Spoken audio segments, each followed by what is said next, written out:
रेत के टैलों के बिनते बगड़ते नकूश आपने देखे हैं। हवाएं उन्हें क्या क्या शक्लें देती रहती हैं। यही कैफियत इंसान की है। इंसान खुद को क्या क्या समझता है, कैसी कैसी पायदार तवक्कात रखता है, कैसे कैसे अनोखे दावे करता है। कहीं वो शिद्दाद नमरूद नजर आता है तो कहीं हिटलर और मुसोलिनी। कौन बाकी रहा, कौन पायदार है? सब दास्तानें छोड़ जाते हैं। वक्त की हवाएं नकूश बिगाड़ती हैं, बनाती हैं। जिंदगी सलामत रहती है तो ये नकूश महफूज रहते हैं। मौत आती है तो सिर्फ कहानियां रह जाती हैं मेरे दोस्तों, जिनसे उसका कोई ताल्लुक नहीं होता।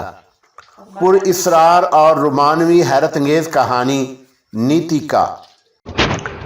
अस्सलामु अलैकुम दोस्तों, पेश खिदमत है नीति का लास्ट एपिसोड। अभी मैं किसी पर एतमाद नहीं करता मिस्टर सरफराज, खुद नायरा ही क्यों ना हो, दुनिया के बड़े बड़े लोग इस अमल से कामयाब हुए हैं। अब देखें ना कि इस अहमक लड़की ने आपको सब कुछ बता दिया। अव्वल तो मेरा कोई ऐसा इरादा था नहीं कि आपको यहाँ से निकल जाने दूँ। बेशक हीरे मेरी निगाह में इतनी बड़ी हैसियत नहीं रखते, लेकिन मैं इन पहाड़ों के राज यहाँ से बाहर नहीं जाने दे सकता। लेकिन नायरा अभी वो अपनी उम्र के अंदाज से भी यही सोच सकती है। अगर मैं उसका निगरान ना होता तो ना जाने कितनी हमाकतें करती। फिल्चर, नायरा ने एहतजाज किया। खामोश रहो बेबी, तुम अहमक हो। क्या मतलब, क्या कहना चाहते हो तुम? सिर्फ ये कि तुम अहमक हो, मैं नहीं, फलीचर ने कहा। गोया अब तुम बदअहदी करोगे। बदअहदी? मैंने यह अहद किया ही नहीं था, तुम्हारी ज़िद पर खामोश हो गया था। लेकिन मैंने मिस्टर सरफराज से कुछ और कहा था, जो कहा था वो ज़रूरी था। तो अब तुम्हारा क्या इरादा है? नायरा का चेहरा गुस्से से सुर्ख हो गया। तुमने बताया था कि तमाम लोगों में मिस्टर सरफराज ही एक ख़तरनाक शख्सियत हैं। हम उन्हें यहाँ खामोशी से कत्ल कर देंगे, उसके बाद दूसरों को ले लेंगे, गोया मेरी ज़ुबान की कोई हैसियत नहीं। ओह बेबी, तुम अभी बच्ची हो। नायरा ने आहिस्ता से कहा। तुम हमेशा के बदअहद हो फ्लेचर, मैं तुम्हें कहाँ तक बर्दाश्त करूँ, और तुम हमेशा की अहमक। खैर, आइंदा मैं तुम्हारी किसी बात पर भरोसा नहीं करूँगी। नायरा गुस्से से उठी और बाहर निकल गई। फलीचर हंसने लगा था। कैसी अहमक लड़की है मिस्टर सरफराज, अब आप ही गौर करें, मैं आपको ज़िंदा किस तरह छोड़ सकता हूँ। ये मेरे लिए किस कदर ख़तरनाक होगा। अहमक तो तुम भी हो फलीचर, बोलो क्या? क्यों? किस तरह? उसने सख्ती से पूछा। तुम्हारे इल्म में है कि मैं तन्हा आया हूँ। हाँ, क्यों? बहुत ज़्यादा खुद एतमादी के शिकार मालूम होते हो। ओह, मुमकिन है यह खुद एतमादी किसी हकीकत पर मबनी हो। मैं भी खुद को 30 मार खान समझता हूँ, फलीचर ने मुस्कुराते हुए कहा। तब ठीक है, मैंने मुस्कुराते हुए कहा, और अचानक फलीचर के चेहरे का रंग बदल गया। दूसरे लम्हे उसने पिस्तौल निकाल लिया। हाथ बुलंद करो और उसके दरवाजे की तरफ बढ़ो, उसने कहा, और मैंने मुस्कुराते हुए हाथ फैला दिए। मेरी गिरफ्त उसकी कलाई पर जम गई। मारो! दूसरे लम्हे वो चीख पड़ा और पिस्तौल उसके हाथ से नीचे गिर पड़ा। तब मैंने उसकी थोड़ी पर एक ख्याली गोंसा जड़ दिया। फलीचर दीवार से टकराया था, लेकिन उसी वक्त मैंने अकब से एक आवाज़ सुनी। फ्लेचर के मसला साथी अंदर घुस आए थे। उनके पिस्तौल मेरी तरफ उठे हुए थे और मैं उन सब के साथ एक साथ नहीं निमट सकता था, इसलिए मैंने हाथ बुलंद कर दिए। और उसी वक्त अकब से नायरा की आवाज़ सुनाई दी, खबरदार, पिस्तौल फेंक दो, वरना अब चौंक पड़े। नायरा के दोनों हाथों में पिस्तौल थे। तू हद से बढ़ रही है नायरा, फलीचर ने कहा। मैं भी तेरी बदअहदी से तंग आ गई हूँ फलीचर, नायरा ने कहा। मैं तुझे ज़िंदा नहीं छोड़ूंगा, मैं खुद तुझे ज़िंदा नहीं छोड़ूंगी, नायरा ने कहा। लेकिन इस दौरान मेरी तवज्जो फलीचर के हाथ की तरफ हट गई थी। उसने पिस्तौल उठाकर फायर झोंक दिया, लेकिन उसका एक साथी भी शिकार हुआ था और फिर अफरा तफरी फैल गई। नायरा ने अंधाधुंध फायरिंग शुरू कर दी। सब ने उस दरवाजे की तरफ छलांग लगा दी जिसकी तरफ फलीचर ने इशारा किया था, और मुझे नायरा की चीख सुनाई दी। लेकिन उसके बावजूद गोलियां चलती रही और चीखें उभरती रहीं। उस खेल में मेरी हैसियत तमाशाई की सी थी। फिर मेरी अकब में आवाज़ें उभरी, कुछ फायर हुए और उसके बाद खामोशी छा गई। फिर नवाब फिरोजुद्दीन की आवाज़ उभरी, सरफराज, सरफराज, तुम कहाँ हो? میں باہر نکل آیا، غار میں لاشیں پڑی تھی۔ نواب صاحب اور ان کے آدمیوں نے 3 آدمیوں کو زندہ پکڑ لیا تھا۔ نائرہ اور فلیچر کی لاشیں سامنے تھی۔ جن تینوں کو پکڑا گیا تھا ان کے جسموں میں بھی گولیاں پیوست تھی اور بالآخر انہوں نے بھی دم توڑ دیا۔ میں خاموش تھا۔ ہم غاروں سے نکل آئے اور پھر بستی کی طرف چل پڑے۔ راستے میں میں نے نواب صاحب سے ان کی آمد کے بارے میں پوچھا۔ میں تمہارے تنہا آنے پر خاموش کیسے رہ سکتا تھا؟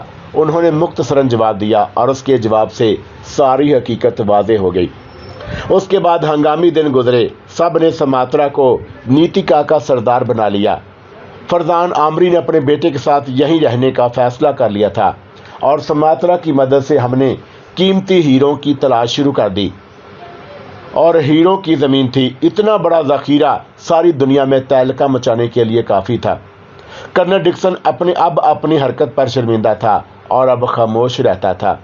بہرحال ہیروں کا ایک عظیم الشان ذخیرہ حاصل کر لیا گیا۔ نیتیکا میں اس کی تقسیم ہوئی اور منصفانہ طور پر فیصلہ کر لیا گیا کہ ہیروں کے سب سے بڑے ذخیرے کا مالک میں بنوں گا، کیونکہ ان کی زندگیاں میری کاوشوں کے مرہون منت تھی۔ پھر بھی میں نے اور نواب صاحب نے ایک پروگرام بنایا۔ مزدوروں میں سے 8 آدمیوں کا انتخاب کیا اور ان کا انچارج ٹوبو کو بنا دیا۔ اسلحہ صرف ان لوگوں کے پاس تھا، باقی مکمل لوگ نہتے کر دیے گئے، جن میں میں بھی شامل تھا۔ یہ اقدام اس لیے کیا گیا تھا کہ راستے میں کسی کی نیت بدلے تو اسے سنبھالا جا سکے۔ اور پھر واپسی کا سفر شروع ہو گیا۔ انتہائی پرتکلیف سفر، یہاں تک کہ طویل پرمشقت سفر کے بعد مہذب آبادی میں پہنچ گئے اور یہاں سے اپنے اپنے شہروں کی طرف چل پڑے۔ کوثر وغیرہ اب بالکل ٹھیک تھی اور میرے دل کی کیفیت عجیب تھی۔ نواب فیروز الدین، کوثر اور ٹوبو اپنے وطن چل پڑے۔ نیتیکا کے لوگوں کو واپس کر لیا گیا تھا اور جس وقت ہم نواب فیروز الدین کی کوٹھی میں داخل ہوئے تو کوہرام مچ گیا۔ اس طرح خاموشی سے نواب صاحب کبھی نہیں آئے تھے۔ گھر کا ایک ایک فرد خوشی میں اچھل پڑا تھا۔ رشید الدین احمد خوشی سے پھولے نہیں سما رہے تھے اور مجھے عجیب سا لگ رہا تھا۔ نواب صاحب نے مجھ سے پوچھے بغیر میرے لیے کوٹھی کا ایک حصہ ٹھیک کر دیا۔ دوپہر کے کھانے کے بعد انہوں نے مجھ سے کہا کہ میں وہاں آرام کروں۔ نہیں نواب صاحب، یہاں میرا گھر بھی موجود ہے۔ ہوں کیا؟ اور نواب صاحب مجھے دیکھنے لگے۔ کیا مطلب تمہارا گھر؟ جی ہاں۔ کہاں بھائی؟ بس آپ کی کوٹھی سے ملحق ایک بیٹھک ہے جو میری ہے۔ اوہو، تمہارا مطلب ہے؟ جی ہاں، میں رشید الدین صاحب کے ساتھ ہی قیام کروں گا، میں نے جواب دیا اور رشید الدین صاحب رو پڑے۔ کیا کہوں میں تمہیں؟ انہوں نے کہا۔ ارے تو اس میں رونے کی کیا بات ہے؟ جاؤ میاں جاؤ، بڑے ہی بے مروت ہو، نواب صاحب نے کہا اور میں رشید الدین احمد کے ساتھ اپنی بیٹھک میں آ گیا۔ چچی جان، افشاں اور دوسری لڑکیاں میرے گرد جمع ہو گئیں۔ افشاں اتنی ہی پیاری تھی، میں نے اسے خوب پیار کیا اور پھر کہکشاں کی تلاش میں نگاہیں دوڑائیں۔ چچی جان، کہکشاں کہاں ہے؟ ابھی تو یہی تھی کہکشاں چچی جان نے آواز دی اور کہکشاں سمٹی آ گئی۔ اس کے چہرے پر ان گنت پھول کھلے ہوئے تھے۔ میں اسے دیکھتا رہ گیا۔ بے شمار باتیں ہوئی۔ میں نے نیتیکا کے قصے سنائے اور رشید الدین کا احمد کا سینہ فخر سے پھول گیا۔ اب تمہارا کیا پروگرام ہے میاں؟ بس جناب، اب یہاں کاروبار کروں گا۔ آپ میرے سے ضروری بندوبست فرما دیں۔ بھائی، ہم خزانچی نواب فیروز الدین کے ہی رہیں گے، رشید الدین صاحب نے کہا اور وہ ہنسنے لگے اور میرے ذہن میں آج کل ہر وقت خیالات کی پھول جڑیاں پھوٹتی رہتی ہیں۔ میں نے وہ مقام حاصل کر لیا تھا جس کے لیے سوچ کر گھر سے نکلا تھا اور اب نہ جانے کیوں مجھے گھر کے لوگ یاد آنے لگے۔ نواب فیروز الدین نہایت ایماندار انسان تھے۔ قیمتی ہیروں کی فروخت کا کام سب نے ان کے سپرد کر دیا تھا اور دنیا کے کئی کاروبار کرنے والی فرموں نے ان سے بات چیت کر لی تھی۔ بالآخر ابتدا میں میرے لیے مشہوری سے فروخت ہوئے اور مجھے 7 لاکھ روپے مل گئے اور دوسرے ہیروں کی بات نہ چل رہی تھی۔ یہ دولت کافی تھی۔ خود فیروز الدین اپنے معاملات میں بے حد دلچسپی لے رہے تھے۔ کوثر اب بالکل بدل گئی تھی۔ دوسرے عام مجھے بھائی جان کہتی تھی اور اسے کوئی جھجک نہیں تھی۔ کہکشاں مسرور تھی۔ لیکن ایک شام کو کوثر کی کوششوں سے ہمیں تنہائی مل گئی۔ اتفاقیہ موقع پیدا ہوا تھا، لیکن میں سمجھ گیا یہ کوثر کی بدماشی ہے۔ کہکشاں مجھے دیکھ کر جھجک گئی تھی، لیکن میرے دل میں اس وقت زمانے بھر کا پیار سمٹ آیا تھا۔ उसने प्यार भरी निगाहों से उसे देखा। कहकशां, जी, उसने भारी आवाज में कहा। क्या बात है? जी कुछ नहीं, वो घबरा गई। कहकशां, मुझसे छुपाओगी? ईमान से कोई बात नहीं। क्या सोच रही हो? हम यहाँ तन्हा हैं। तो फिर? बस कुछ नहीं, यही सोच रही थी।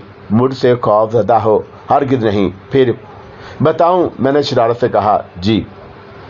अम्मी और अब्बू आजकल क्या बातें करती हैं? जी, उसने बेबसी से चारों तरफ देखा। बताओ तो सही। क्या बताऊं?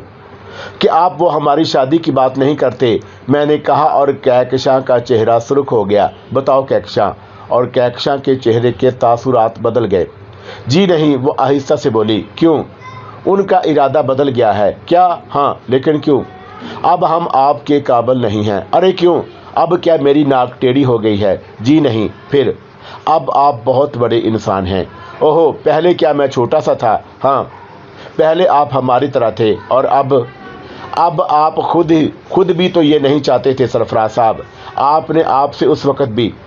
हाँ कहकशां, उस वक़्त मैं तुमसे क्या कह सकता था? उस वक़्त मैं कुछ भी नहीं था, मैं तुम्हें भुला देता। लेकिन आज मेरी ज़िंदगी का मिशन पूरा हो चुका है। इस सारे वक़्त में अगर मैंने कुछ सोचा था तो तुम्हारे बारे में कहकशां, और अब सुन लो कि मैं तुमसे शादी करना चाहता हूँ। बस यूँ समझो कि तुम आओगी भी नहीं, मैंने मजबूत लहजे में कहा, और कहकशां भूंचकी होकर मेरी शक्ल देखने लगी। कौसर बाजी ने ठीक कहा था। क्या कहा था उन्होंने मेरी पेशामी चूम कर कहा था कि खुदा तुम्हें सरफराज करे। मैंने वजाहत तलब की तो उन्होंने मुझे खूब सताया। उन्होंने आपके बारे में बताया, कितनी लड़कियों ने आपको परेशान किया और आपने उन्हें ठुकरा दिया। और फिर उन्होंने मेरे बारे में कहा। कौसर ने ठीक कहा है कहकशां, बस एक बात बता दो। जी, तुम्हें तो एतराज़ नहीं है? और कहकशां का चेहरा सुर्ख हो गया। जवाब दो कहकशां, मैंने इसरार किया। नहीं, उसने आहिस्ता से कहा। और फिर इस बात रात मैंने रशीदुद्दीन अहमद साहब से गुफ्तगू की। अगर आप मुझे इजाज़त दें तो मैं अपने मकान में चला जाऊं। खुदा तुम्हें मुबारक करे बेटा। इसके अलावा आपको कुछ तकलीफ़ देना चाहता हूं। मियाँ बेतकल्फ़ी से कहो, आप मेरे वालिदैन को मेरे बारे में इतला दे दें। ओहो, तो क्या तुम मुझे उनके बारे में बता दोगे? हाँ, मेरे लिए इससे बड़ी खुशबख्ती क्या होगी? रशीदुद्दीन साहब बोले। तब मैंने उन्हें अपनी ज़िंदगी की पूरी कहानी सुना दी, और रशीदुद्दीन साहब का चेहरा सुर्ख हो गया। बस काफ़ी है बेटे, बाकी काम मुझ पर छोड़ दो। दूसरे दिन खुद नवाब फिरोजुद्दीन और रशीदुद्दीन साहब चल दिए। मैं काफ़ी बेचैन था। नवाब साहब और रशीदुद्दीन साहब चौथे रोज़ आए, और उनके साथ मेरा पूरा ख़ानदान था। न जाने दादा साहब को क्या हो गया था, मुझे खूब गले लगाकर रोए। 20 जुलेखा की शादी मेरे एक भाई से हो गई थी, वो भी अपने खूबसूरत बच्चे के साथ आईं। नवाब फिरोजुद्दीन ने उन्हें अपना मेहमान रखा था। रात भर घर वाले मुझसे गुफ्तगू करते रहे, और मैंने अंदाज़ा लगाया कि अभी नहीं, मेरे बारे में उन्हें कुछ मालूम नहीं है। उन दोनों बुजुर्ग ने मेरे ऊपर ये एहसान किया था। अब तुम्हारा क्या प्रोग्राम है बेटे? वालिद साहब ने पूछा। आप तशरीफ़ ले आए, ये मेरी इज़्ज़त अफजाई है। हम तुम्हें लेने आए हैं भैया, मेरे बड़े भाई ने कहा। मैं नाकारा इंसान हूँ भाई साहब, आपके लिए ख्वा मख्वा दर्द सर बन जाऊँगा।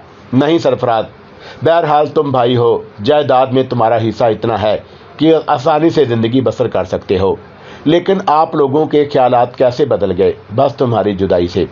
अफसोस, मेरी ज़िंदगी अब बदल गई है। क्या मतलब? वालिद साहब बोले। मैं यहाँ कारोबार कर रहा हूँ। क्या मतलब? वालिद साहब फिर उसी अंदाज में बोले।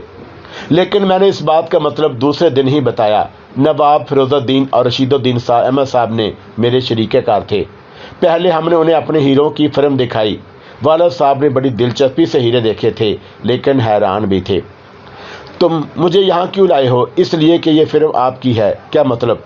आपके इस नाकारा बेटे ने ये कारोबार कर लिया है। जी, ये आपका कारोबार है, और ये फिल्म, ये इमारत आपकी ही है, मैंने कहा। और वालिद साहब हैरत से नवाब साहब की शक्ल देखने लगे। उनका चेहरा धुआं हो गया था। आपको तस्लीम करना होगा जनाब कि आपका बेटा नाकारा नहीं है, लेकिन ये सब कुछ उसने अपनी कुव्वते बाजू से पैदा किया है। लेकिन ये कैसे मुमकिन है? आपको अपने खून पर एतमाद नहीं। खुदा की पनाह, ये तो बहुत बड़ी फिल्म है। जो कुछ भी है आपका है। फिर हम वहाँ से कोठी पर गए, और मेरे भाई भाभियाँ, वालिदा पागल हो गए। वो मुतहराना अंदाज में एक एक चीज़ को देख रहे थे।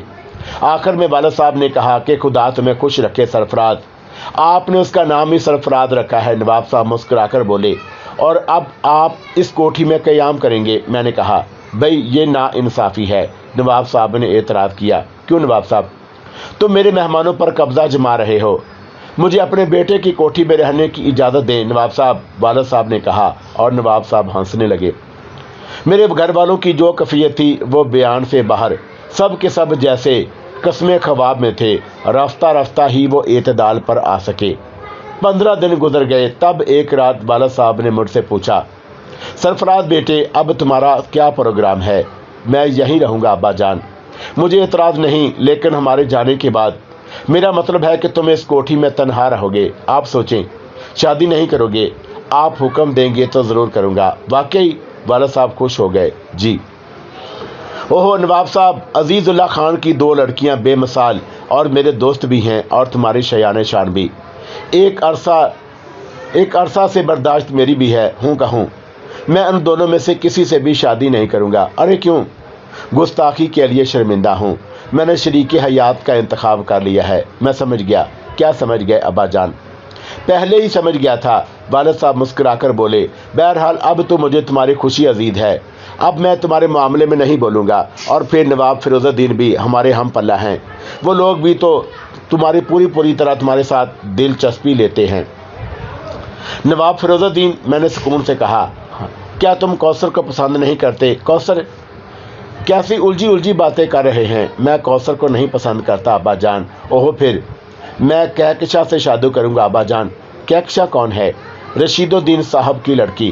ارے لیکن وہ تو میرا مطلب ہے رشید الدین تو نواب فیروز الدین کے ملازم ہیں، ان کے پاس کیا رکھا ہے؟ دولت کی بات کر رہے ہیں ابا جان؟ ہاں یہی سمجھ لو۔ آپ کو میرے پاس کسی چیز کی کمی محسوس ہو رہی ہے جو آپ میرے سسرال سے پوری کرنا چاہتے ہیں، مگر حیثیت بھی بڑی چیز ہے، تو آپ یوں سمجھ لیجئے کہ میری یہ حیثیت رشید الدین احمد صاحب کی وجہ سے ہے۔ کیا مطلب؟ تفصیل نہیں بتاؤں گا، نظر ثانی کرو اپنے فیصلے پر، مجھے یہ رشتہ پسند نہیں۔ ہاں لیکن حماقت نہیں، والد صاحب نے کہا، تم نظر ثانی کر کے فیصلہ کر لو اور مجھے جواب دو تاکہ میں تمہارے لیے کوشش کروں۔ اگر آپ زحمت کرنا چاہتے ہیں محترم تو رشید الدین صاحب سے بات کر لیں، ورنہ اس سلسلے میں کوئی کرم فرمائی نہ کریں، میں نے سخت لہجے میں کہا، اور والد صاحب چونک کر مجھے دیکھنے لگے۔ تو اب تم ہمیں ذلیل کر کے بدلہ لینا چاہتے ہو؟ والد صاحب بولے، میرے ذہن میں اب کوئی خیال نہیں ہے، لیکن میری زندگی پر کسی کا کوئی تسلط نہیں، اس نے کہا، اور والد صاحب کے پاس سے اٹھ گیا۔ نہ جانے کیا کیا اسکیمیں بنی، نہ جانے کیا کیا باتیں ہوئی، لیکن دوسرا دن خوشگوار تھا، حیرت انگیز طور پر خوشگوار۔ والد صاحب نے بھائی سب مسکرا رہے تھے۔ پھر تیاریاں ہونے لگی۔ بھائی بازار چلے گئے اور واپس آئے تو مٹھائی کے 2 درجن ٹوکرے ساتھ لائے۔ زلیخا میرے ہاتھ لگ گئی۔ کیا ہو رہا ہے بابی؟ میں نے اس سے پوچھا۔ ابھی بتانے کی بات نہیں ہے، زلیخا ہنستی ہوئی بھاگ گئی، لیکن بات تو معلوم ہو ہی گئی۔ اب قصہ رشید الدین احمد کے یہاں کا تھا، بعد میں تفصیلات معلوم ہوئی۔ رشید الدین احمد بھونج کے رہ گئے تھے اور ان کے ذہن سے یہ بات کسی طرح اتر ہی نہیں رہی تھی۔ انہوں نے ضمنی طور پر اقرار کر لیا اور اسی رات میرے اوپر حملہ آور ہو گئے۔ سرفراز بیٹے، میرے تو تم بھی بچے ہو، صرف ایک بات بتا دو، کیا یہ سب تمہارے علم میں ہے، تمہاری مرضی سے ہو رہا ہے؟ ہاں، میں نے جواب دیا۔ وہ مجھے دیکھتے رہے، پھر انہوں نے مجھے بازوں میں بھینچ لیا اور پھر کہکشاں میرے آنگن میں اتر آئی۔ میرا دل منور ہو گیا۔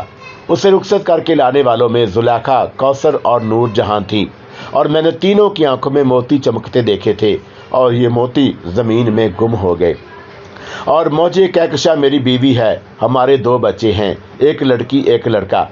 لڑکے کا نام ظفر ہے اور لڑکی کا نام عروج۔ ٹوبو میرا وفادار دوست آج تک میرے ساتھ ہے اور میرے چھوٹے سے بیٹے کے لیے نیزے اور تلواریں بناتا رہتا ہے۔ اکثر دونوں مذاق بھی کرتے ہیں۔ آپ بھی ہماری بہتر زندگی کے لیے دعا کرتے رہا کریں۔ آپ کا سرفراز۔ اللہ حافظ میرے دوستو، اللہ حافظ۔